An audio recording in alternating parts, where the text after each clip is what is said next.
முருகன் வேறு சிவபெருமான் வேறு அல்ல.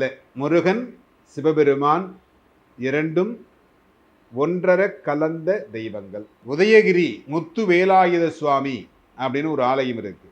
இது ஈரோட்டுக்கு அருகாமையில் இருக்கக்கூடிய ஒரு ஆலயம்.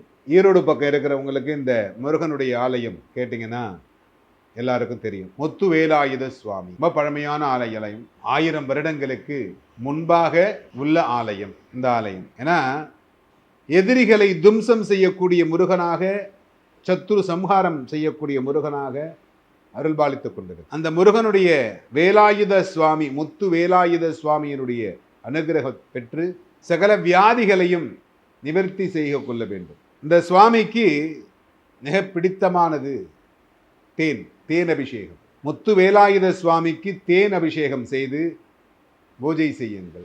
நெய்யில் செய்த பதார்த்தங்கள், பசும் நெய்யில் செய்த பதார்த்தங்கள் நிவேதனம் செய்யுங்கள். முத்து வேலாயுத சுவாமிக்கு பிடித்தமானது. இன்னைக்கு இருக்கிற உலகத்துல பசு நெய் எங்கெங்க கிடைக்குது? கண்டிப்பாக கிடைக்கிறது. அந்த பசும் நெய்யை வாங்கி கொடுத்து அதில் தீபம் ஏற்றுங்கள். முடியவில்லை என்றால் அதை வாங்கி கொடுத்து உள்ளே தீபம் ஏற்ற சொல்லுங்கள். இந்த முத்து வேலாயுத சுவாமியை மனதார தியானித்தாலே உங்களுடைய கஷ்டங்கள் எல்லாம் விலகிவிடும்.